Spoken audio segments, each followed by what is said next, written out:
ಈ ಕಣ್ಣೀರ ಕಥೆಗಳನ್ನು ಕೇಳ್ತಾ ಇದ್ದಾಗ ಎಂಥವರ ಕರುಳು ಕೂಡ ಒಂದ್ಸಲ ಚುರು ಅನ್ನತ್ತೆ ಅಂತ ಪರಿಸ್ಥಿತಿ ನಿರ್ಮಾಣ ಆಗಿದೆ. ಒಂದು ಅರ್ಥ ಆಗಲ್ಲ, ಚುನಾವಣೆಯ ಸಂದರ್ಭದಲ್ಲಿ ಎಲ್ಲ ರಾಜಕಾರಣಿಗಳು ತಮ್ಮ ಕ್ಷೇತ್ರದಲ್ಲಿ ಒಂದೂ ಮನೆಯನ್ನ ಬಿಡದೇನೆ ಆ ಮನೆಗಳಿಗೆ ಏನೇನು ಮುಟ್ಟಿಸ್ಬೇಕೋ ಎಲ್ಲವನ್ನ ಮುಟ್ಟಿಸ್ತೀರಾ.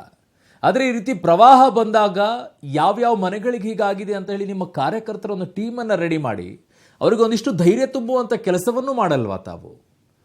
ಅಷ್ಟೊಂದು ಕಡೆಗಣಿಸ್ಕೊಂಡು ಬಿಡ್ತೀರಾ ಬರೀ ಎಲೆಕ್ಷನಿಗೆ ಮಾತ್ರ, ಅದಾದ ನಂತರ ಮುಗಿದೋಯ್ತು ಅಂತ. ನೋಡಿ, ಇನ್ನೊಂದು ಭೀಮಾ ನದಿ ಪ್ರವಾಹಕ್ಕೆ ಮಿರ್ಗಿ ಗ್ರಾಮ ನೀರ್ಪಾಲಾಗಿದೆ. ಜಿಲ್ಲಾಡಳಿತ ಕೊಟ್ಟ ಬೋಟ್ಗೆ ಗಾಳಿ ಇಲ್ಲ.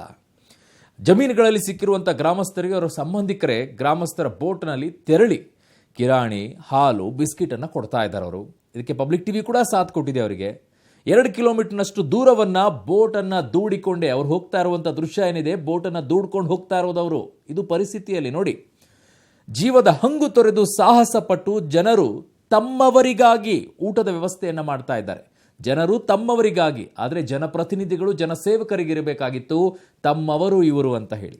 ಇಷ್ಟೆಲ್ಲ ಜನರು ಕಷ್ಟದಲ್ಲಿದ್ದರೆ ಯಾವೊಬ್ಬ ಅಧಿಕಾರಿ ಕೂಡ ಈ ಕಡೆಗೆ ಬಂದಿಲ್ಲ. ನನ್ನ ಸಹೋದ್ಯೋಗಿ ಅಲ್ಲಿಂದನೇ ಮಾಹಿತಿ ಕೊಟ್ಟಿದ್ದಾರೆ, ನೋಡಿ. ಭೀಮಾ ನದಿ ಪ್ರವಾಹಕ್ಕೆ ಮಿರ್ಗಿ ಗ್ರಾಮ ಸಂಪೂರ್ಣವಾಗಿ ಜಲಾವೃತಗೊಂಡಿತ್ತು. ಜಮೀನುಗಳಂತರೂ ಕಣ್ಣಲ್ಲಿ ಒಟ್ಟು ಸ್ವಲ್ಪ ಕೂಡ ಕಣ್ಣಿಗೆ ಕಾಣಲಾರ್ದಾಗ. ಯಾಕಂದರೆ ನೀವು ನೋಡ್ತಿರ್ಬೋದು, ನಾವೀಗ ಮಿರ್ಗಿ ಗ್ರಾಮದಿಂದ ಕೇವಲ 1 ಕಿಲೋಮೀಟರ್ ದೂರ ಮಾತ್ರ ಬಂದಿದ್ದೀವಿ. ಯಾವ ರೀತಿ ನೀರಿನಲ್ಲಿ ಎಲ್ಲ ಸಂಪೂರ್ಣವಾಗಿ ಇದು ಏನು ನೀವು ನೋಡ್ತಾ ಇದ್ರಿ, ಇದು ತೊಗರಿ ಬೆಳೆ. ಇನ್ನು ನೋಡಿ, ಇಲ್ಲಿ ಈ ರೀತಿ ಒಂದು ಬೋಟ್ ಏನಿದೆ ಅದು ಕೂಡ ಗ್ರಾಮಸ್ಥರೇ ಖರೀದಿಸಿರುವಂಥ ಬೋಟ್ನ ಈ ರೀತಿ ಒಬ್ರು ಜಕ್ಕೊಂಡು ಹೋಗ್ಬೇಕು. ಯಾಕಂದರೆ ಕೆಳಗಡೆ ಎಲ್ಲ ಬೆಳೆ ಇದೆ, ತೊಗರಿ ಬೆಳೆ ನೀವು ನೋಡ್ತಾ ಇದ್ರಿ, ಇದೆಲ್ಲ ತೊಗರಿ. ಇದಕ್ಕೆ ಸಂಪೂರ್ಣವಾಗಿ ಏನಿಲ್ಲ ಅಂದ್ರೆ ಒಂದು 10 ರಿಂದ 20 ಫೂಟ್ವರೆಗೂ ಇದು ಬೆಳೆದಿದೆ. ಅದು ಸಂಪೂರ್ಣವಾಗಿ ಅದೇನು ಮುಳುಗಿ ಹೋಗ್ಬಿಟ್ಟಿದೆ. ಇನ್ನು ನೀವು ನೋಡ್ತಾ ಇರಿ, ಅಲ್ಲೇನು ವ್ಯಕ್ತಿ ಇದ್ದಾರೆ, ಅವರು ಒಂದು ಹಗ್ಗನ ಹಿಡ್ಕೊಂಡು ಬೋಟ್ನ ಜಕ್ಕೊಂಡು ಹೋಗ್ತಾ ಇದ್ದಾರೆ. ಈ ರೀತಿ ಯಾರಾದರೂ ಸಾಗಬೇಕು, ತಮ್ಮ ಜಮೀನುಗಳಿಗೆ ಹೋಗಬೇಕು ಅಂದರೆ ಈ ರೀತಿ ಸಾಗುವಂಥ ಪರಿಸ್ಥಿತಿ ಇದೆ. ಇಲ್ಲಿ ನೋಡಿ, ಕುತ್ತಿಗೆವರೆಗೂ ಹಂಗೆ ಹೋದಂಗೆ ಇನ್ನೊಂದು ಸ್ವಲ್ಪ ಹೋದರೆ ತಲೆ ಕೂಡ ನೋಡಿ, ಇಲ್ಲಿ ತಲೆ ಕೂಡ ಮುಳುಗುವಷ್ಟು ಇದೆ. ಇಂಥ ಒಂದು ಸುರಕ್ಷಿತ ಇಲ್ಲದೆ ಇರುವಂಥ ಯಾವುದೇ ರೀತಿಯ ಒಂದು ಜಾಕೆಟ್ ಆಗಲಿ ಏನೂ ಇಲ್ಲ ಅವ್ರಿಗೆ. ಇದೇ ರೀತಿ ಇಲ್ಲಿ ಜನ ಹೋಗ್ತಾ ಇದ್ದಾರೆ. ಅಲ್ಲಿ ಇದ್ದಂಥ ಜನ ಅಂದರೆ ಏನು ಜಮೀನಲ್ಲಿ ಸಿಕ್ಕಾಕೊಂಡಿದ್ದಾರೆ. ಆ ಜಮೀನಲ್ಲಿ ಸಿಕ್ಕಾಕೊಂಡ ಜನರನ್ನು ಕರ್ಕೊಂಬರ್ಲಿಕ್ಕೆ ಇಷ್ಟೆಲ್ಲ ಸಾಹಸ ಪಟ್ಟು ಕರ್ಕೊಂಬರ್ಬೇಕಾಗಿದೆ. ನೀವು ನೋಡ್ತಿರ್ಬೋದು, ಯಾಕಂದರೆ ನಿಜವಾಗ್ಲೂ ಈ ದೃಶ್ಯ ನೋಡಿದರೆ ಸಾಕು ಜನ ಹೆದರಿಕೆ ಆಗಬೇಕು. ಆ ನಿಟ್ಟಿನಲ್ಲಿ ನೋಡಿ, ಇಷ್ಟೊಂದು ಜನ ಇದೆ. ಇದೆಲ್ಲ ಜನರನ್ನ ಏನು ಅಂತಂದರೆ, ಈಗ ಇವ್ರು ಯಾವುದೋ ಒಂದು ಅಲ್ಲಿ ಏನು ಜಮೀನುಗಳಿದಾವೆ, ತಮ್ಮ ಜಮೀನುಗಳು, ಆ ಜಮೀನುಗಳಿಗೆ ಇವ್ರು ಹೊರಟಿದ್ದಾರೆ. ಆ ಜಮೀನುಗಳು ಯಾಕೆ ಅಂತಂದ್ರೆ ಅಲ್ಲೊಂದಿಷ್ಟು ಜನ ಉಳ್ಕೊಂಡಿದ್ದಾರೆ. ಅವ್ರಿಗೆ ಊಟ ಇಲ್ಲ, ಉಪಹಾರ ಇಲ್ಲ, ಏನೂ ಇಲ್ಲ. ಅದಕ್ಕಾಗಿ ಅವ್ರಿಗೆ ಉಪಹಾರ ಕೊಡ್ಲಿಕ್ಕಾದ್ರೂ ಇವ್ರು ಹೋಗಲೇಬೇಕು, ಅನಿವಾರ್ಯ ಇದೆ. ಆ ಕಾರಣಕ್ಕಾಗಿಯೇ ಇವರೆಲ್ಲ ಈಗ ಏನು ಮಾಡ್ತಾ ಇದ್ದಾರೆ, ಅವ್ರಿಗೆ ಸಿಕ್ಕಾಪಟ್ಟೆ ಏನು ಸಿಕ್ಕಿದಾವೆ ಅವನ್ನೆಲ್ಲವನ್ನು ಕೂಡ ಅಂದರೆ ಊಟ ಕಟ್ಕೊಂಡು ಅವ್ರಿಗೆ ಒಂದು ಬಿಸ್ಕೆಟು ಈ ರೀತಿ ಒಂದು ವ್ಯವಸ್ಥೆ ಮಾಡಿಕೊಂಡು ಅವ್ರು ತೊಗೊಂಡು ಹೋಗ್ತಾ ಇದ್ದಾರೆ. ನೀವು ಅಲ್ಲಿ ನೋಡ್ಬೋದು, ಒಬ್ಬರು ತಲೆ ಮೇಲೆ ಇಟ್ಕೊಂಡಿದ್ದಾರೆ ನೋಡಿ, ಇಲ್ಲಿ ಅವರು ಆಹಾರದ ಕಿಟ್, ಇಲ್ಲೊಬ್ಬರು ಇಟ್ಕೊಂಡು ಅಕ್ಕಿ ಇಟ್ಕೊಂಡಿದ್ದಾರೆ. ಇಲ್ಲಿ ಅಕ್ಕಿ ಚೀಲ, ಈ ರೀತಿ ಕಾಳು ಕಡಿ ಅಂದರೆ ಅಲ್ಲೇನೇ ವ್ಯವಸ್ಥೆ ಮಾಡಿ. ಯಾಕಂದರೆ ದಾಟಿಕೊಂಡು ಎಲ್ಲರನ್ನೂ ಕೂಡ ಶಿಫ್ಟ್ ಮಾಡಲಿಕ್ಕೆ ಜಿಲ್ಲಾಡಳಿತ ಮುಂದಾಗಿಲ್ಲ. ಆ ಕಾರಣಕ್ಕಾಗಿ ಪಾಪ ಗ್ರಾಮಸ್ಥರು ಏನು ಮಾಡಿದರೆ, ಅಲ್ಲಿದ್ದಂತಹ ಜನರಿಗೆ ಅಲ್ಲೇ ಊಟದ ವ್ಯವಸ್ಥೆ ಮಾಡಲಿಕ್ಕೆ ಈ ರೀತಿ ಇದು ನೋಡಿ, ಸಂಪೂರ್ಣವಾಗಿ ನಿಮಗೆ ಬುತ್ತಿ ಇದೆ, ಎಣ್ಣೆ ಸೇರಿದಂತೆ ಎಲ್ಲ ಸಾಮಗ್ರಿಗಳನ್ನ ಕರ್ಕೊಂಡು ಹೋಗ್ತಾ ಇದ್ದಾರೆ. ಎಲ್ಲ ಸಾಮಗ್ರಿ ಕರ್ಕೊಂಡು ನೀವು ನೋಡಿ, ಇಲ್ಲಿ ಏನು ಒಂದು ಪ್ರಮುಖವಾದಂಥ ಉತ್ತರ ಕರ್ನಾಟಕದ ಏನು ಊಟ ಇದೆ, ಪ್ರಮುಖವಾದಂಥ ಊಟ, ರೊಟ್ಟಿ, ಪಲ್ಯ ಈ ರೀತಿ ಕಟ್ಕೊಂಡು ಇಲ್ಲಿಂದ ಸಾಕಬೇಕು. ಅದು ಕೂಡ ಇಷ್ಟು ಕಷ್ಟಪಟ್ಟು ಸಾಕಬೇಕು. ಯಾಕಂತಂದರೆ ಇಲ್ಲಿಂದ ಅವ್ರಿಗೆ ಹೋಗ್ಬೇಕು. ಎಲ್ಲ ಪದಾರ್ಥಗಳ ಊಟದ ಎಲ್ಲ ವ್ಯವಸ್ಥೆನ ಮಾಡಿಕೊಂಡೇ ಈಗ ಹೊರಟಿದ್ದಾರೆ ಅವ್ರಿಗೆ ಜನರಿಗೆ ಅಲ್ಲಿ ಕೊಡಲಿಕ್ಕೆ ಅಂತೇಳಿ. ನೀವು ನೋಡ್ತೀವಿ, ನಿಜವಾಗ್ಲೂ ಕೂಡ ಇದನ್ನು ನೋಡಿದರೆ ಕಣ್ಣಲ್ಲಿ ನೀರು ಬರ್ತದೆ, ಕಣ್ಣಲ್ಲಿ ಒದ್ದೆ ಆಗಲೇಬೇಕು. ಯಾಕಂದರೆ ಇಷ್ಟೊಂದು ನೋಡಿ, ಯಾವ ರೀತಿ ಚಿಕ್ಕ ಮಕ್ಕಳು, ವೃದ್ಧರು ಎಲ್ಲರೂ ಸೇರಿ ಈ ರೀತಿ ಹೋಗುವಂಥ ಪರಿಸ್ಥಿತಿ ಇದೆ. ಯಾಕಂದರೆ ಈ ರೀತಿ ಇಷ್ಟೇನು ಜನ ಇದ್ದಾರೆ, ಇಷ್ಟೇ ಜನ, ಇದಕ್ಕಿಂತ ಹೆಚ್ಚು ಜನ ಈಗಲ್ಲಿ ಅವರವ್ರ ಜಮೀನುಗಳಲ್ಲಿ ವಾಸವಾಗಿದ್ದಾರೆ. ಅವ್ರಿಗೆ ಊಟಕ್ಕಿಲ್ಲ. ನೋಡಿ, ಈಗ ಕುತ್ತಿಗೆ ನೀವು ನೋಡ್ತಾ ಇದ್ರ ದೃಶ್ಯಗಳಲ್ಲಿ ತಲೆವರೆಗೂ ಬಂತು, ಕುತ್ತಿಗೆ ಹೋಯ್ತು, ತಲೆವರೆಗೂ ಬಂತು. ಅಷ್ಟೊಂದು ಅಪಾಯದಲ್ಲೇ ಇವರು ಈ ರೀತಿ ಜಗ್ಕೊಂಡು ಹೋಗಿ ತಮ್ಮ ಇದನ್ನ ಮುಟ್ಟಿಸ್ಬೇಕಾಗಿದೆ ದಡನ. ಅಲ್ಲಿ ಹೋಗಿ ಜಮೀನುಗಳಿಗೆ ಏನಾಗಬೇಕು, ಅಲ್ಲಿಗೆ ಹೋಗಿ ಅವರು ಮತ್ತೆ ಒಂದು ಆಹಾರ ಪದಾರ್ಥಗಳನ್ನ ಮತ್ತೆ ಅವ್ರಿಗೆ ಸಾಮಗ್ರಿಗಳನ್ನ ಕೊಡ್ತಾರೆ ಅಡಿಗೆ ಮಾಡ್ಕೊಳ್ಳಿಕ್ಕೆ ಅಂತೇಳಿ. ಯಾಕಂದ್ರೆ ಇನ್ನೂ ಇದು ಯಾವಾಗ ಕಡಿಮೆ ಆಗುತ್ತೋ ಪ್ರವಾಹ ಸಂಪೂರ್ಣವಾಗಿ, ತದನಂತರ ಅವರು ಅಲ್ಲಿ ಜಮೀನು ಇದ್ದವ್ರು ಅವ್ರಿಗೆ ಊಟಗತಿ ಏನು, ಇದ್ರ ಬಗ್ಗೆ ಜಿಲ್ಲಾಡಳಿತ ಯಾವುದೇ ಯೋಚನೆ ಮಾಡಿಲ್ಲ. ಅವ್ರಿಗೆ ಊಟ ಸರಬರಾಜು ಮಾಡುವಂಥ ವಿಚಾರ ಯಾವುದು ಮಾಡಿಲ್ಲ, ಅವ್ರ ಶಿಫ್ಟ್ ಮಾಡುವಂಥ ವಿಚಾರನೂ ಯಾವುದು ಮಾಡಿಲ್ಲ. ಇಷ್ಟೆಲ್ಲ ಇದ್ರೂ ಕೂಡ ಈಗ ಇಲ್ಲಿದ್ದ ನಮಗೆ ಈ ವ್ಯಕ್ತಿನ ಇದ್ದಾರೆ ಜಕ್ಕೊಂಡು ಯಾಕೆ ಈ ರೀತಿ ಇದು ಮಾಡ್ಕೊಂಡು ಹೋಗ್ತಾ ಇದ್ದಾರೆ ಅನ್ನೋದು ಅವ್ರನ್ನ ಕೇಳಿ ತಿಳ್ಕೋಣ. ಒಂದು ನಿಮಿಷ ಸರಿ, ಯಾಕೆ ಹಿಂಗೆ ಜಕ್ಕೊಂಡು ಹೋಗ್ತಾ ಇದ್ರಿ? ಇದು ಇಲ್ಲಿ ನಾವು ಹತ್ತಲ್ಗತ್ತದ್ರಿ ಹೊಂಟಿದೆವು. ಹೋಗ್ಬೇಕ್ರಿ. ಮುಳುಗಲ್ಗತ್ತಿದೇವ್ರಿ. ಹಂಗೆ ಏನು ಮಾಡೋದ್ರಿ, ನನ್ನ ಪರಿಸ್ಥಿತಿ ಅನಿವಾರ್ಯ ರೀ, ಕೆಲಸ ರೀ. ನಾವು ಬದುಕಿದೆ ದೊಡ್ಡ ಮಾತ್ರ ಈಗ. ಎಷ್ಟು ಜನ ಇದಾರಲ್ಲಿ? ಅಲ್ಲಿ 100-200 ಹಾಳಾದ್ರೆ ಚಿಕ್ಕ ಮೆಟ್ಟಿಗಳು ಮತ್ತೀಗ ಅವ್ರಿಗೆಲ್ಲ ಊಟ ಏನು ಕೊಟ್ಟಿಲ್ಲ ನೋಡ್ರಿ ನಮಗೆ. ಮತ್ತೀಗ ನೀವೇ ತಗೊಂಡ್ ಹೋಗ್ತೀರಿ? ನಾವೇ ಹೊಂಟಿಲ್ರಿ, ನಾವು ಬೋಟ್ನ ಹೊಂಟಿದ್ದೇವೆ. ಊಟ ಎಲ್ಲ ಹ್ಞೂ ರೀ. ಈ ರೀತಿ ನೋಡಿ ಯಾವ ರೀತಿ ಕಷ್ಟ ಅಂದರೆ ನಿಜವಾಗ್ಲೂ ಕೂಡ ಇಂಥ ಕಷ್ಟ ಯಾರಿಗೂ ಬರಲೇಬಾರ್ದು ಜೀವನದಲ್ಲಿ. ಯಾಕಂದರೆ ಒಂದು ಕಡೆ ಪ್ರವಾಹ, ಒಂದು ಕಡೆ ಅಂಗಡಿ ಮುಂಗಟ್ಟುಗಳು ಮನೆಗಳನ್ನ ಕಳ್ಕೊಂಡಿದ್ದಾರೆ ಜನರು, ಇನ್ನೊಂದು ಕಡೆ ಜಮೀನುಗಳಲ್ಲಿ ಏನು ಸಿಕ್ಕಾಕೊಂಡಿದ್ದಾರೆ ಅವ್ರನ್ನ ತರುವಂಥ ವ್ಯವಸ್ಥೆ ಜಿಲ್ಲಾಡಳಿತ ಮಾಡಿಲ್ಲ. ಆ ಕಾರಣಕ್ಕಾಗಿಯೇ ಪಾಪ ತಾನೇ ಎಲ್ಲವನ್ನ ಈ ರೀತಿ ಸಿದ್ಧಪಡಿಸಿಕೊಂಡು ತಮ್ಮ ಜೀವನ ಒತ್ತೆ ಇಟ್ಟು ಈ ರೀತಿ ಮಾಡುವಂಥ ಪರಿಸ್ಥಿತಿ ಬಂದಿದೆ. ವಿಜಯಪುರದಿಂದ ಕ್ಯಾಮರಾ ಪರ್ಸನ್ ಸುನಿಲ್ ಜೊತೆ ಪುರುಷೋತ್ತಮ್ ಕುಲಕರ್ಣಿ, ಪಬ್ಲಿಕ್ ಟಿವಿಗಾಗಿ. ಈ ಪರಿಸ್ಥಿತಿ ಒಂದು ಕಡೆಗೆ, ಇನ್ನೊಂದು ಯಾದಗಿರಿಯಲ್ಲಿ ಹೋಗೋಣ. ಭೀಮಾ ನದಿ ಪ್ರವಾಹ ಯಾದಗಿರಿಯನ್ನು ಒಂದು ರೀತಿಯಾಗಿ ನೀರಿನಲ್ಲಿ ಮುಳುಗಿಸ್ಬಿಟ್ಟಿದೆ. ಈ ಮಹಾಪ್ರವಾಹದಲ್ಲಿ ಜನರಷ್ಟೇ ಅಲ್ಲ, ಪಾಪ ಮೂಕ ಜೀವಿಗಳು ಕೂಡ ಒತ್ತಾಡ್ತಾ ಇವೆ. ಯಾದಗಿರಿ ಜಿಲ್ಲಾಡಳಿತದಿಂದ ಶಿವನೂರು, ನಾಯ್ಕಲ್, ಹುರಸಗುಂಡಿಗೆಯಲ್ಲಿ ಜನರ ಕಾಳಜಿ ಕೇಂದ್ರಗಳನ್ನು ಮಾತ್ರ ತೆರೆದಿದ್ದಾರೆ. ಆದರೆ ಜನ ಪ್ರೀತಿಯಿಂದ ಸಾಕಿದಂಥ ಜಾನುವಾರುಗಳಿಗೆ ನೆರಳು ನೀಡುವಲ್ಲಿ ಮೀನಾಮೇಷ ಎಣಿಸ್ತಾ ಇದ್ದಾರೆ. ಅಂದರೆ ಅವಕ್ಕೊಂದು ಯಾವ ನಿರಾಶ್ರಿತ ಕೇಂದ್ರಗಳಿಲ್ಲ, ಅವಕ್ಕೂ ಬೇಕಲ್ವ ಜಾನುವಾರುಗಳು, ಅವೆಲ್ಲ ಹೋಗಬೇಕು. ಸೊ ಇದರಿಂದಾಗಿ ಜಾನುವಾರುಗಳು ಸರಿಯಾದ ಆರೈಕೆ ಇಲ್ಲದೆ ಪರಿತಪಿಸ್ತಾ ಇದೆ. ಹೀಗಾಗಿ ಶಿವನೂರು ಗ್ರಾಮಸ್ಥರು ಎತ್ತರದ ಪ್ರದೇಶದಲ್ಲಿ ತಮ್ಮ ಜಾನುವಾರುಗಳನ್ನು ಕಟ್ಟಿ ಗ್ರಾಮವನ್ನು ತೊರೆದಿದ್ದಾರೆ. ಈ ಬಗ್ಗೆ ನನ್ನ ಸಹೋದ್ಯೋಗಿ ಮಾಹಿತಿ ಕೊಟ್ಟಿದ್ದಾರೆ. ಅವು ಎಲ್ಲೇ ಇರ್ತಾವೋ ಅವರು ಅಲ್ಲೇ ಇರ್ತಾರೆ. ಕಾರಣ ಅದಿದ್ರೆ ಇವರಿದ್ರೆ ಅದು, ಆ ಪರಿಸ್ಥಿತಿಯಲ್ಲಿ. ಸೊ ಹಾಗಾಗಿ ಅವರು ಅಲ್ಲಿಗೆ ಕರ್ಕೊಂಡು ಹೋಗ್ತಾ ಇದ್ದಾರೆ. ನೋಡಿ ಹೇಗಿದೆ ನನ್ನ ಸಹೋದ್ಯೋಗಿ ಕೊಟ್ಟಂತ ಮಾಹಿತಿ.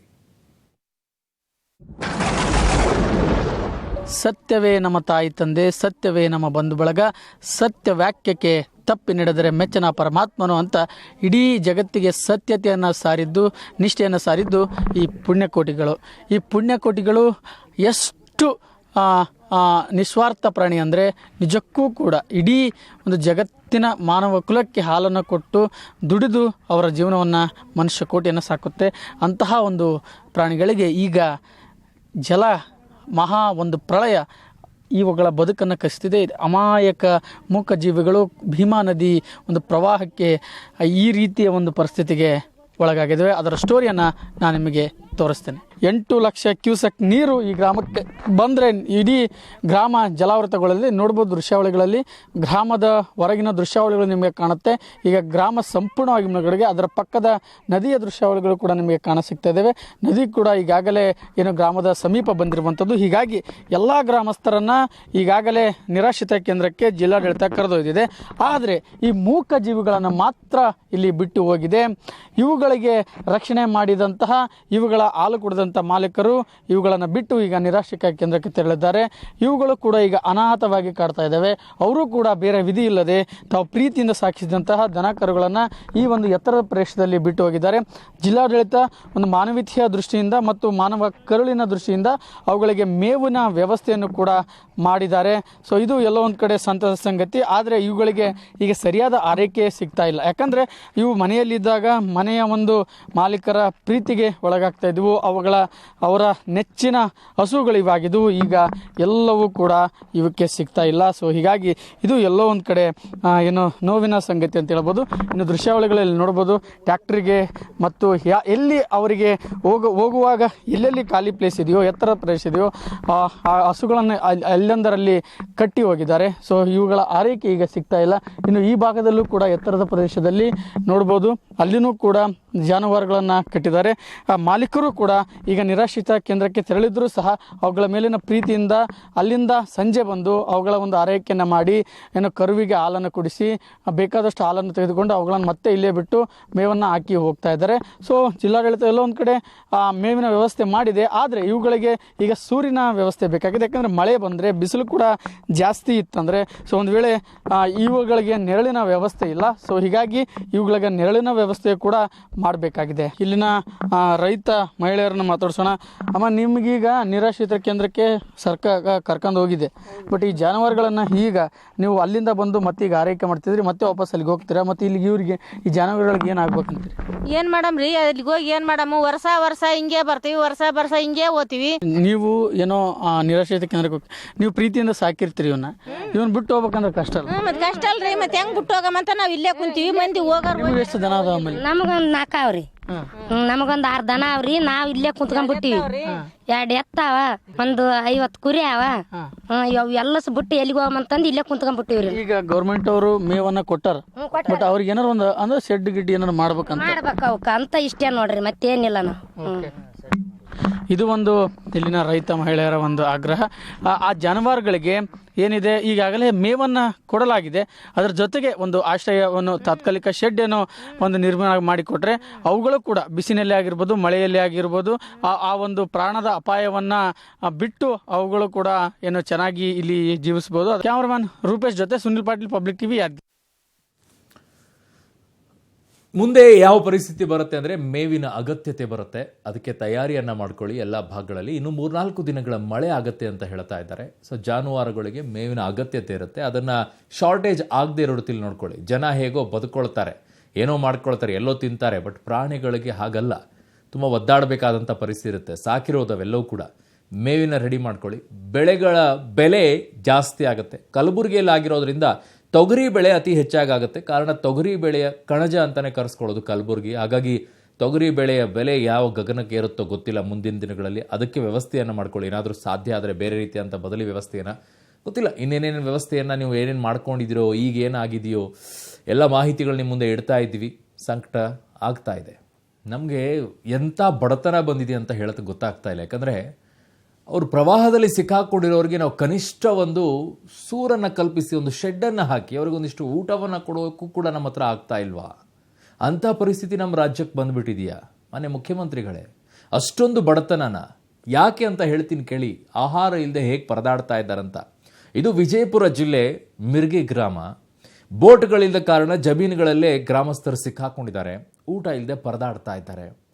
ಹಸಿವು ತಾಳಲಾರದೆ ಶಂಕರ್ ಅನ್ನೋ ಯುವಕ 3 ಕಿಲೋಮೀಟರ್ ನದಿಯಲ್ಲೇ ಈಜ್ಕೊಂಡು ಬರ್ತಾನೆ. ನೋಡಿ ಯಾವ ರೀತಿ ಪರಿಸ್ಥಿತಿ ಇದೆ. ನನ್ನ ಸಹೋದ್ಯೋಗಿ ಒಂದಿಷ್ಟು ಮಾಹಿತಿ ಕೊಟ್ಟಿದ್ದಾರೆ ಸ್ಥಳದಿಂದ, ಹೇಗಿದೆ ಪರಿಸ್ಥಿತಿ ಅಂತ ನೋಡಿ.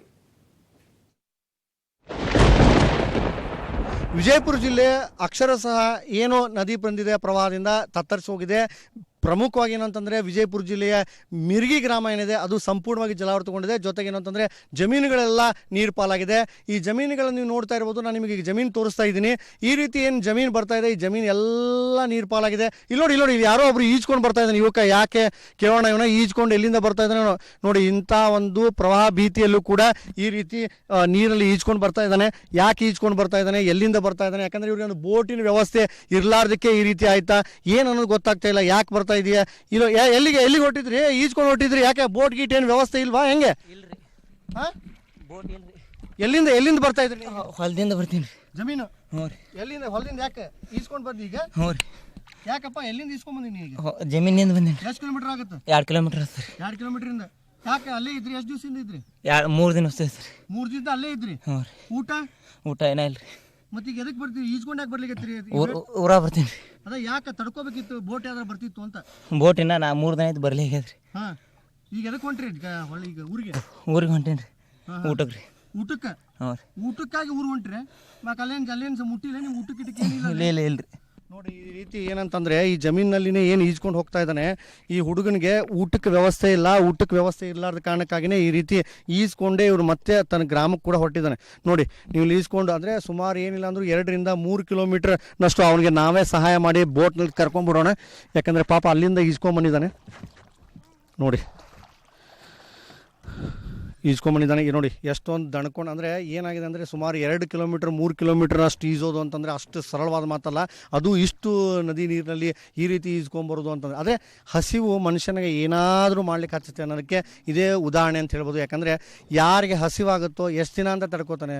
1 ದಿನ 2 ದಿನ 3 ದಿನದಿಂದ ಇದೇ ರೀತಿ ಜಮೀನಿನಲ್ಲಿ ಏನೂ ಇರಲಾರ್ದೇ ಪರದಾಡ್ತಾ ಇದ್ದ ಯುವಕ. ಆ ಕಾರಣಕ್ಕಾಗಿಯೇ ಅಲ್ಲಿಂದ ಈಗ ಏನೋ ಒಂದು ಹಸಿವಿನ ತಡ್ಕೊಳ್ಳಿಕ್ಕಾಗಲಾರ್ದೇ ಈಜಾದರೂ ಗ್ರಾಮಕ್ಕೆ ಸೇರಿಕೊಂಡು ಅವಾಗಲಾದರೂ ಏನಾದರೂ ಹೊಟ್ಟೆಗೆ ತಿಂತೇನೆ ಅನ್ನೋ ಒಂದು ಕಾರಣಕ್ಕಾಗಿಯೇ ಈ ರೀತಿ ಬಂದಿದ್ದಾನೆ. ಒಟ್ಟಿನಲ್ಲಿ ಏನಂತಂದರೆ ಮಿರ್ಗಿ ಗ್ರಾಮದ ಏನೋ ಒಂದು ಸಂಕಷ್ಟ ಇದೆ. ಇದನ್ನು ನಿಮ್ಮ ಕಣ್ಣಾರೆ ನಿಮ್ಮ ಪಬ್ಲಿಕ್ ಟಿವಿ ನಿಮಗೆ ತೋರಿಸ್ತಾ ಇದೆ. ಯಾವ ರೀತಿ ನಿಜ ಸ್ಥಿತಿ ಏನಿದೆ ಮತ್ತು ಯಾವ ರೀತಿ ಅಧಿಕಾರಿಗಳಲ್ಲಿ ನಿರ್ಲಕ್ಷ್ಯ ತೋರಿದನ್ನು ಕೂಡ ತೋರಿಸ್ತಾ ಇದೆ. ಇದು ಏನಂತಂದರೆ ಸದ್ಯ ಮಿರ್ಗಿ ಗ್ರಾಮದಲ್ಲಿರುವಂಥ ಪರಿಸ್ಥಿತಿ. ವಿಜಯಪುರದ ಕ್ಯಾಮ್ರಾ ಪರ್ಸನ್ ಸುನಿಲ್ ಜೊತೆ ಪುರುಷೋತ್ತಮ್ ಕುಲಕರ್ಣಿ, ಪಬ್ಲಿಕ್ ಟಿವಿಗಾಗಿ. ಇನ್ನು ಕಲಬುರಗಿಯ ಹಗರಗುಂಡಿಗೆ ಗ್ರಾಮ ಸಂಪೂರ್ಣವಾಗಿ ನೀರಿನಿಂದ ಸುತ್ತುವರೆದಿದೆ. ಕಳೆದ 2 ದಿನಗಳಿಂದ ಎದೆ ನೋವು ಕಾಣಿಸಿಕೊಂಡಂಥ ರೋಗಿಯನ್ನ ಸೇನೆ ರಕ್ಷಣೆ ಮಾಡಿದೆ. ಜೊತೆಯಲ್ಲಿ ಆ ರೋಗಿಗೆ ಸೇನೆಯ ನುರಿತ ವೈದ್ಯರು ಚಿಕಿತ್ಸೆಯನ್ನು ಕೊಟ್ಟಿದ್ದಾರೆ. ಒಟ್ಟು 3 ಜನ ಅನಾರೋಗ್ಯ ಪೀಡಿತರಿಗೆ ಸೈನಿಕರು ಚಿಕಿತ್ಸೆಯನ್ನು ಕೊಟ್ಟಿದ್ದಾರೆ. ಆಗಲೇ ಹೇಳ್ತಾ ಇದ್ದೆ ನಾನು, ವೈದ್ಯರ ಅಗತ್ಯತೆ ಈಗಲ್ಲ, ಇನ್ನು ಪ್ರವಾಹ ತಗ್ಗಿದ ನಂತರ ಬೇಕು, ಈಗಲೂ ಬೇಕು, ಅದಾದ ನಂತರನೂ ಬೇಕು. ಬಟ್ ಈಗ ಸೇನೆಯವರೇ ಅಲ್ಲೊಂದಿಷ್ಟು ವ್ಯವಸ್ಥೆಯನ್ನು ಮಾಡ್ತಾ ಇದ್ದಾರೆ. ಬಟ್ ಹಾಗಾಗಲ್ಲ, ಸ್ಥಳೀಯವಾಗಿ ಏನಾದರೂ ಒಂದಿಷ್ಟು ವ್ಯವಸ್ಥೆ ಆಗಲೇಬೇಕು. ಇನ್ನೂ ಅನಾಹುತಗಳು ಸೃಷ್ಟಿಯಾಗತ್ತೆ ಪ್ರವಾಹ ಇಂಗಿದ ನಂತರ. ಬೇರೆ ಬೇರೆ ಬೇರೆ ಬೇರೆ ಸಾಂಕ್ರಾಮಿಕ ರೋಗಗಳಿಗೆ ಕಾರಣವಾಗುತ್ತೆ ಕೊರೋನಾ ಮಧ್ಯದಲ್ಲಿ ಪ್ರವಾಹ ಇಳಿದ ನಂತರ. ಸೊ ಆ ಪರಿಸ್ಥಿತಿ ನೋಡಿ ಹೇಗಿದೆ ಅಂತ ಹೇಳಿ ನನ್ನ ಸಹೋದ್ಯೋಗಿ ನವೀನ್ ಪರದೇಸಿ ಕೊಟ್ಟಿರುವಂಥ ಮಾಹಿತಿಯನ್ನು. ಭೀಮಾ ತೀರದಲ್ಲಿ ನದಿ ಪ್ರವಾಹ ದಿನಕ್ಕೂ ಹೆಚ್ಚಳ ಆಗ್ತದೆ. ಹೀಗಾಗಿ ಭೀಮಾ ನದಿಯಲ್ಲಿ ಸಿಲುಕಿಕೊಂಡಿರುವಂತಹ ಹಗರಗುಂಡಗಿ ಗ್ರಾಮದ ಜನರನ್ನ ರಕ್ಷಣೆ ಮಾಡೋದಕ್ಕೆ ಈಗ ಸೇನೆ ಮುಂದಾಗಿರುವಂತದ್ದು. ಸೇನೆಯ ಸಾಕಷ್ಟು ಜವಾನರು ಇಲ್ಲಿ ಸಂಗ್ರಹ ಆಗಿರುವಂತದ್ದು. ಸಾಕಷ್ಟು ಜನರನ್ನ ರಕ್ಷಣೆ ಮಾಡೋದಕ್ಕೆ ಈಗಾಗಲೇ ಸೇನೆ ಮುಂದಾಗಿರುವಂತದ್ದು. ಪ್ರಮುಖವಾಗಿ ಕಲಬುರಗಿಯ ಹಗರಗುಂಟಿ ಗ್ರಾಮ ಏನಿದೆ, ಆ ಗ್ರಾಮದಲ್ಲಿ ಸುಮಾರು 200ಕ್ಕೂ ಹೆಚ್ಚು ಜನರು ಈಗಾಗಲೇ ಸಿಲುಕಿಕೊಂಡಿರುವಂತದ್ದು. ಪ್ರಮುಖವಾಗಿ ಮೊದಲನೇದಾಗಿ 3 ಜನರನ್ನ ಈಗ ಸುರಕ್ಷಿತವಾಗಿ ಕರೆದುಕೊಂಡು ಬಂದಿರುವಂತದ್ದು. ಅದರಲ್ಲಿ ಒಬ್ಬರಿಗೆ ಈಗ ಅತಿಯಾದಂತಹ ಎದೆ ನೋವು ಕಾಣಿಸಿಕೊಂಡ ಹಿನ್ನೆಲೆಯಲ್ಲಿ ಅವರನ್ನ ಚಿಕಿತ್ಸೆ ನೀಡೋದಕ್ಕೆ ಸೇನೆ ಮುಂದಾಗಿರುವಂತದ್ದು. ಸೇನೆ ತಂದಂತಹ ಆಂಬ್ಯುಲೆನ್ಸ್ ವಾಹನ ಏನಿದೆ, ಅದೇ ವಾಹನದಲ್ಲಿ ಈಗ ಸೇನೆಯ ಡಾಕ್ಟರ್ಸ್ ಏನಿದ್ದಾರೆ ಅವರು ಈಗ ಅವರಿಗೆ ಚಿಕಿತ್ಸೆಯನ್ನ ಕೊಡಲಾಗಿರುವಂತದ್ದು. ಸೇನೆಯ ವಾಹನದಲ್ಲಿ ಅವರನ್ನ ಕರೆದುಕೊಂಡು ಬಂದು ಮುಂಚಿತವಾಗಿ ಪ್ರಮುಖ ಯಾರ್ಯಾರಿಗೆ ಅವಶ್ಯಕತೆ ಇದೆ, ಅವರಿಗೆ ಯಾವುದಾದ್ರೂ ಚಿಕಿತ್ಸೆ ಬೇಕೋ ಅಂಥವ್ರನ್ನ ತೆಗೆದುಕೊಂಡು ಅವರ ಚಿಕಿತ್ಸೆಯನ್ನ ಕೊಡಲಾಗಿರುವಂತದ್ದು. ಸೇನೆಯ ಆಂಬ್ಯುಲೆನ್ಸ್ ಏನಿದೆ, ಆಂಬ್ಯುಲೆನ್ಸ್ ನಲ್ಲಿ ಈಗ ಕರ್ಕೊಂಡು ಬಂದು ಅವರಿಗೆ ಚಿಕಿತ್ಸೆಯನ್ನ ನೀಡಲಾಗ್ತಿರುವಂತದ್ದು. ಸೇನೆಯ ನುರಿತ ವೈದ್ಯರೇನಿದ್ದಾರೆ, ಆ ವೈದ್ಯರು ಈಗ ಅವರಿಗೆ ಚಿಕಿತ್ಸೆಯನ್ನ ಕೊಡ್ತಾ ಇದ್ದಾರೆ. ರೋಗಿಯ ಪತ್ನಿ ನಮ್ಮ ಜೊತೆಗಿದ್ದಾರೆ. ಏನಾಗಿತ್ತು ಅಂತ ಕೇಳೋಣ. ಅಮ್ಮ, ಏನಾಗಿತ್ತು ಅವ್ರಿಗೆ? ಏನ್ ಬಿ ಆಗಿಲ್ರಿ, ಎದಿ ಬ್ಯಾನ್ ಎದ್ದದ್ರಿ. ಹಾ ರೀ. ಎಷ್ಟು ದಿನ ಆಯ್ತು? ನಿನ್ನೆ ಹಿಡ್ದರಿ. ಅಲ್ಲಿ ಯಾರಾದ್ರೂ ಡಾಕ್ಟರ್ ಇದಾರ? ಏನಿದ್ದಾರೆ? ಹಾ, ಕೂಡಿ RMP ಇದ್ರಿ, ತೋರಿಸಿದೇವ್ರಿ. ಮುಂದಕ್ ಗುಲ್ಬರ್ಗ ಹೋಗಂದ್ರಿ. ಅದಕ್ಕೆ ಇಲ್ಲಿ ಹೊಳಿ ಬಂದದ್ರಿ, ಬಂದಿಲ್ರಿ ನಾವು. ಎಷ್ಟು ಜನ ಇದಾರೆ ಈಗ ಅಲ್ಲಿ ಊರೊಳಗ? ಡಾಕ್ಟರ್ ರೀ? ಅಲ್ಲ, ಜನರು ಎಷ್ಟಿದ್ದಾರೆ? ಜನರು ಎಷ್ಟಿದ್ದಾರೆ ಅಂತ ಗೊತ್ತಿಲ್ರಿ. ಮಳೆ ಈಗ ಎಷ್ಟು ದಿವಸ ಆಯ್ತಮ್ಮ ಈಗ ಹಿಂಗೆ ನೀರು ಬಂದಿದ್ದು? ನೀರು ಬಂದು ಒಂದ್ 15 ದಿನ ಆಯ್ತು ರೀ. 15 ದಿನ. ಓಕೆ. ಒಟ್ಟಿನಲ್ಲಿ ಅವರಿಗೆ ಈಗಾಗಲೇ ಈ ವಾಹನದಲ್ಲಿ ಚಿಕಿತ್ಸೆನ ನೀಡಲಾಗ್ತಿರುವಂತದ್ದು. ಯಾರೆಲ್ಲ ಅವಶ್ಯಕತೆ ಇದೆ ಅಂತವರನ್ನ ಸೇನೆಯ ಜವಾನರು ಮೊದಲು ರಕ್ಷಣೆ ಮಾಡೋದಕ್ಕೆ ಮುಂದಾಗಿರುವಂತದ್ದು. ಇನ್ನಷ್ಟು ಹೆಚ್ಚಿನ ಜನರನ್ನ ತೆಗೆದುಕೊಂಡು ಬರೋದಕ್ಕೆ ಸೇನೆ ಮುಂದಾಗಿರುವಂತದ್ದು. ಸದ್ಯ 3 ಜನರನ್ನ ಸುರಕ್ಷಿತವಾಗಿ ದಡವನ್ನ ಸೇರಿಸಿದ್ದಾರೆ. ಅದರ ಜೊತೆಗೆ ಒಬ್ಬ ರೋಗಿ ಏನಿದ್ದಾರೆ ಅವರಿಗೆ ಈಗಾಗಲೇ ಈ ಆಂಬ್ಯುಲೆನ್ಸ್ ವಾಹನದಲ್ಲಿ ಚಿಕಿತ್ಸೆಯನ್ನ ನೀಡಲಾಗ್ತಿರುವಂತದ್ದು. ಮತ್ತಷ್ಟು ಬೇರೆ ಬೇರೆ ಸ್ಥಳಗಳಿಗೆ ಎಲ್ಲಿ ಅವಶ್ಯಕತೆ ಇದೆ ಅಲ್ಲಿ ಸೇನೆಯನ್ನ ಬಳಸಿಕೊಂಡು ಜನರ ರಕ್ಷಣೆ ಮಾಡೋದಕ್ಕೆ ಜಿಲ್ಲಾಡಳಿತ ಮತ್ತೆ ಸೇನೆ ಮುಂದಾಗಿರುವಂತದ್ದು. ಸದ್ಯ ಚಿಕಿತ್ಸೆಯನ್ನ ನೀಡಲಾಗ್ತಿದೆ. ಆಂಬ್ಯುಲೆನ್ಸ್ ವಾಹನದಲ್ಲಿ ಆ ರೋಗಿಯನ್ನ ಇಡಲಾಗಿರುವಂತದ್ದು. ರೋಗಿಗೆ ಎದೆ ನೋವು ಕಾಣಿಸಿಕೊಂಡ ಹಿನ್ನೆಲೆಯಲ್ಲಿ ಆ ರೋಗಿಯ ಚಿಕಿತ್ಸೆಯನ್ನ ಮಾಡೋದಕ್ಕೆ ಸೇನೆಯ ನುರಿತ ವೈದ್ಯರು ಮುಂದಾಗಿರುವಂತದ್ದು. ಹೀಗಾಗಿ ಯಾವೆಲ್ಲ ಉಪಕರಣಗಳು ಬೇಕು ಎಲ್ಲವನ್ನು ತೆಗೆದುಕೊಂಡು ಬಂದು ಅವಶ್ಯಕ ಚಿಕಿತ್ಸೆಯನ್ನು ಕೊಡಬೇಕಾಗುತ್ತೆ. ಆ ಚಿಕಿತ್ಸೆಯನ್ನು ಕೂಡ ಈಗ ವೈದ್ಯಾಧಿಕಾರಿಗಳು, ಆರ್ಮಿಯ ವೈದ್ಯಾಧಿಕಾರಿಗಳು ಕೊಡ್ತಿರುವಂತದ್ದು. ಅದರ ಜೊತೆಗೆ ಇನ್ನೊಂದು ತುಕಡಿ ಏನಿದೆ, ಸೇನೆಯ ತುಕಡಿ ಬೇರೆ ಗ್ರಾಮಕ್ಕೆ ತೆರಳೋದಕ್ಕೆ ಈಗಾಗಲೇ ಮುಂದಾಗಿರುವಂತದ್ದು. ಹಗರಗುಂಡಿ ಸೇರಿದಂತೆ ಸಡಗರ್ಗಿ ಅನ್ನುವಂತ ಗ್ರಾಮವೂ ಕೂಡ ಇದೆ. ಅಲ್ಲಿಯೂ ಕೂಡ ಸಾಕಷ್ಟು ಜನರು ಸಿಲುಕೊಂಡಿದ್ದಾರೆ. ಹೀಗಾಗಿ ಅವರನ್ನು ಕೂಡ ರಕ್ಷಣೆ ಮಾಡೋದಕ್ಕೆ ಈಗ ಸೇನೆ ಮುಂದಾಗಿರುವಂತದ್ದು. NDRF ಜೊತೆಗೆ NDRF ಎಲ್ಲೆಲ್ಲಿ ಕಾರ್ಯಾಚರಣೆ ಮಾಡ್ತಾ ಇದೆಯೋ ಅವರಿಗೆ ಆಗದಂತಹ ಅಂದ್ರೆ ಸೇನೆಯ ನುರಿತ ಜವಾನರು ಈ ಒಂದು ಕಾರ್ಯಾಚರಣೆಗೆ ಇಳಿದಿರುವಂತದ್ದು. ಸಾಕಷ್ಟು ಜನರನ್ನ ಈಗಾಗಲೇ ಸೇನೆ ರಕ್ಷಣೆ ಮಾಡೋದಕ್ಕೆ ಮುಂದಾಗಿರುವಂತದ್ದು. ಕಲಬುರಗಿಯಿಂದ ಕ್ಯಾಮರಾಮನ್ ಲುಕ್ಮಾನ್ ಜೊತೆ ನವೀನ್ ಪರದೇಸಿ, ಪಬ್ಲಿಕ್ ಟಿವಿ. ಹುಕ್ಕೇರಿಯ ಚಿಕಾಲಗುಡ್ಡ ಗ್ರಾಮಕ್ಕೆ ನೀರು ನುಗ್ಗಿದೆ ಅನ್ನೋ ಮಾಹಿತಿ ಬರ್ತಾ ಇದೆ. ಮನೆಗಳಲ್ಲಿದ್ದಂತಹ ಬೇಳೆಕಾಳುಗಳೆಲ್ಲ ನೀರು ಪಾಲಾಗಿದೆ. ಬೆಳಗಾವಿಯ ಹಲವೆಡೆ ಧಾರಾಕಾರ ಮಳೆ ಸುರಿತಾ ಇದೆ. ಈಗಾಗಲೇ ರೆಡ್ ಅಲರ್ಟ್ ಅನ್ನ ಕೂಡ ಘೋಷಣೆ ಮಾಡಿದರೆ. ಉಕ್ಕಿ ಹರಿತಾ ಇದ್ದಾವೆ ಹಳ್ಳ ಕೊಳ್ಳಗಳೆಲ್ಲ. ಕಳೆದ ಬಾರಿ ಕೂಡ ಪ್ರವಾಹ ಆದಾಗ ಇದೇ ಹುಕ್ಕೇರಿ, ಚಿಕ್ಕೋಡಿ ಇವೆಲ್ಲ ಭಾಗಗಳಲ್ಲಿ ಅತಿ ಹೆಚ್ಚಿನ ಪ್ರವಾಹ ಆಗಿತ್ತು. ಮನೆಗಳೆಲ್ಲ ಕೂಡ ನೀರಲ್ಲಿ ಸಿಕ್ಕಾಕೊಂಡು ಎಲ್ಲ ಬಿದ್ದು ಹೋಗಿದ್ವು. ಚಿಕ್ಕೋಡಿ ಭಾಗ, ಇವೆಲ್ಲ ಭಾಗಗಳಲ್ಲಿ ಹಳ್ಳ ಕೊಳ್ಳಗಳೆಲ್ಲ ತುಂಬಿ ಹರಿತಾ ಇರುವಂಥ ಹುಕ್ಕೇರಿಯ ಭಾಗ ಏನಿದೆ, ಅನೇಕ ಮನೆಗಳೆಲ್ಲ ಕುಸಿದು ಬಿದ್ದಿರ್ತಾವೆ. ಕಲಬುರಗಿಯಲ್ಲಿ ಆಗಿರುವಂಥ ಪರಿಸ್ಥಿತಿ, ಸೇತುವೆಗೆ ಭೀಮಾ ನದಿ ನೀರು ಬಂದು ಅಪ್ಪಳಿಸಿ ಸೇತುವೆಯಲ್ಲಿ ಈಗ ನೀರೆಲ್ಲ ಚಿಮ್ಮಕ್ಕೆ ಶುರುವಾಗಿದೆ. ಕೆಲವು ಕಡೆಗಳೆಲ್ಲ ಬಿರುಕು ಬಿಟ್ಟಿದೆ. ಸಿಕ್ಕಾಪಟ್ಟೆ ಈಗ ಸಂಚಾರ ಎಲ್ಲ ಬಂದ್ ಮಾಡಿಬಿಟ್ಟಿದ್ದಾರೆ. ಒಂದು ರೀತಿಯಾಗಿ ಆತಂಕಕ್ಕೆ ಕಾರಣವಾಗ್ತಾ ಇದೆ. ನೋಡಿ ಹೇಗೆ ನೀರು ಚಿಮ್ತಾ ಇದೆ ಅಂತ ಬ್ರಿಡ್ಜ್ನಲ್ಲಿ ಸೇತುವೆಯಲ್ಲಿ. ನನ್ನ ಸಹೋದ್ಯೋಗಿ ಅಲ್ಲಿಂದಾನೇ ಮಾಹಿತಿ ಕೊಟ್ಟಿದ್ದಾರೆ ನೋಡಿ. ಭೀಮಾ ನದಿಯ ಪ್ರವಾಹ ಕ್ಷಣಕ್ಕೂ ಹೆಚ್ಚಳವಾಗ್ತಿರುವಂತಹ ಹಿನ್ನೆಲೆಯಲ್ಲಿ ಕಲಬುರಗಿ ಜಿಲ್ಲೆಯ ಬಹುತೇಕ ಬ್ರಿಡ್ಜ್ಗಳೇನಿದೆ ಅದೆಲ್ಲವೂ ಕೂಡ ಭಾಗಶಃ ಮುಳುಗಿರುವಂತಹದ್ದು. ನಂತರ ಸದ್ಯ ನಾವಿರೋದು ಜೇವರ್ಗಿ ತಾಲೂಕಿನಲ್ಲಿದ್ದೀವಿ. ಇದು ಜೇವರ್ಗಿ ಪಟ್ಟಣದಲ್ಲಿ ಭೀಮಾ ನದಿಯ ಪ್ರವಾಹದ ಪರಿಸ್ಥಿತಿ. ಸುಮಾರು 2 ಕಿಲೋಮೀಟರ್ ಅಷ್ಟು ಅಗಲವಾಗಿ ಭೀಮಾ ನದಿಯ ಈ ಒಂದು ಹರಿವು ಹರಿತಾ ಇರುವಂತದ್ದು. ಸದ್ಯ ಜೇವರ್ಗಿ ತಾಲೂಕಿನ ಬಹುತೇಕ ನದಿಯ ಪಕ್ಕದಲ್ಲಿರ್ತಕ್ಕಂಥ ಮನೆಗಳೆಲ್ಲವೂ ಕೂಡ ಜಲಾವೃತ ಆಗಿರುವಂತದ್ದು. ಜಿಲ್ಲೆಯ 3 ತಾಲೂಕುಗಳಿಗೆ ಈ ಒಂದು ಭೀಮಾ ನದಿಯ ಪ್ರವಾಹದ ಭೀತಿ ಎದುರಾಗಿರುವಂತದ್ದು. ನಂತರ ಜಿಲ್ಲೆಯ 150ಕ್ಕೂ ಹೆಚ್ಚು ಹಳ್ಳಿಗಳು ಈಗಾಗಲೇ ಮುಳುಗಿರುವಂತದ್ದು. ಬಹುತೇಕ ಗ್ರಾಮದ ಮನೆಗಳಿಗೆ ನೀರು ನುಗ್ಗಿರುವಂತದ್ದು. ಸದ್ಯ ನಾವಿರೋದು ಜೇವರ್ಗಿಯ ಬ್ರಿಡ್ಜ್ ಒಂದರಲ್ಲಿ ಇದ್ವಿ. ಈ ಭೀಮಾ ಬ್ರಿಡ್ಜ್ ಅಂತ ಕರೀತಾರೆ. ಈ ಭೀಮಾ ಬ್ರಿಡ್ಜ್ ಬಹುತೇಕವಾಗಿ ಮುಳುಗುವ ಹಂತಕ್ಕೆ ಬಂದಿರುವಂತದ್ದು. ನಂತರ ಜಿಲ್ಲಾಡಳಿತ ಮುನ್ನೆಚ್ಚರಿಕೆ ಕ್ರಮವಾಗಿ ಈ ಬ್ರಿಡ್ಜ್ ಮೇಲೆ ಯಾವುದೇ ರೀತಿಯಾದಂತಹ ಸಂಚಾರವನ್ನ ನಿಷೇಧ ಮಾಡಿರುವಂತದ್ದು. ಯಾಕಂತಂದ್ರೆ ಬ್ರಿಡ್ಜಿನ ಮಧ್ಯಭಾಗದಲ್ಲೇ ನೀರು ಚಿಮ್ಮುವ ದೃಶ್ಯ ಕಾಣ್ತಾ ಇದೆ. ನಂತರ ಮೇಲಾಗಿ ಆ ಬ್ರಿಡ್ಜ್ ಸಹ ಅಳಗಾಡ್ತಾ ಇದೆ. ಹೀಗಾಗಿ ಕಳಪೆ ಕಾಮಗಾರಿಯಿಂದ ಕೂಡಿದಂತಹ ಬ್ರಿಡ್ಜ್ನಿಂದಾಗಿ ಈ ರಸ್ತೆ ಸಂಚಾರವೆಲ್ಲೂ ಸಂಪೂರ್ಣವಾಗಿ ಬಂದ್ ಮಾಡಿರುವಂತದ್ದು. ಯಾರನ್ನು ಕೂಡ ಜನರಾಗಿರ್ಬೋದು, ನಂತರ ವಾಹನ ಆಗಿರ್ಬೋದು, ದ್ವಿಚಕ್ರ ವಾಹನ, ಹೆವಿ ವೆಹಿಕಲ್ಸ್ ಎಲ್ಲವನ್ನು 1 ಕಿಲೋಮೀಟರ್ ಅಂತರದಲ್ಲೇ ತಡೆದು ನಿಲ್ಲಿಸಿರುವಂತದ್ದು. ಕಲಬುರಗಿಯಿಂದ ಕ್ಯಾಮರಾಮನ್ ಲುಕ್ಮಾನ್ ಜೊತೆ ನವೀನ್ ಪರದೇಶಿ, ಪಬ್ಲಿಕ್ ಟಿವಿ. ಓಕೆ, ಇದೆಲ್ಲದರ ಮಧ್ಯದಲ್ಲಿ ಹಲವು ಕಡೆಗೆ ಹಲವು ರೀತಿಯಾದಂತಹ ವರದಿಗಳು ಕೂಡ ಬರ್ತಾ ಇದೆ. ಭೀಮಾ ನದಿಯಿಂದ ಭಾರೀ ಪ್ರಮಾಣದಲ್ಲಿ ನೀರೆಲ್ಲ ಕೃಷ್ಣಾ ನದಿಗೆಲ್ಲ ಸೇರ್ತಾ ಇದೆ. ರಾಯಚೂರಿನಲ್ಲಿ ಪ್ರವಾಹ ಭೀತಿ ಎದುರಾಗ್ಬಿಟ್ಟಿದೆ. ನದಿ ಪಾತ್ರದಲ್ಲಿರುವಂಥ ಗುರ್ಜಾಪುರ ಗ್ರಾಮದ ಜನರನ್ನ ಸ್ಥಳಾಂತರ ಮಾಡಕ್ಕೆ ನೋಡ್ತಾ ಇದ್ದಾರೆ. ಆದರೆ 2 ದಿನಗಳಿಂದ ಗ್ರಾಮದಲ್ಲಿ ಒಂದು 13 ಬಸ್ ನಿಲ್ಲಿಸಿದ್ದಾರೆ. ಜನ ಮಾತ್ರ ಜಪ್ಪಯ್ಯ ಅಂದರೂ ಬಸ್ಸಿಗೆ ಹತ್ತಕ್ಕೆ ತಯಾರಿಲ್ಲ. ಯಾಕೆ? ಊರು ಬಿಟ್ಟು ಬರೋಕ್ಕೆ ಹೊರಗಿಲ್ಲ. ಬಟ್ ಏನಾದರೂ ಅನಾಹುತ ಆದಮೇಲೆ ನಮಗೆ ಜಿಲ್ಲಾಡಳಿತ ಬಂದಿಲ್ಲ ಅಂತ ಹೇಳಬೇಡಿ. ದಯವಿಟ್ಟು ಸುರಕ್ಷಿತ ಸ್ಥಳಕ್ಕೆ ಹೋಗಿ. ಇನ್ನೊಂದು ಕಡೆಗೆ ಕಲಬುರಗಿ ಜಿಲ್ಲೆಯಲ್ಲಿ ಪ್ರವಾಹಕ್ಕೆ 150ಕ್ಕೂ ಹೆಚ್ಚು ಹಳ್ಳಿಗಳು ಮುಳುಗಡೆಯಾಗಿವೆ. ಗ್ರಾಮಸ್ಥರೆಲ್ಲ ಊರು ಬಿಟ್ಟು ಈಗ ತೆರಳಿದ್ದಾರೆ. ಊರಲ್ಲಿ ಜನನೇ ಇಲ್ಲ.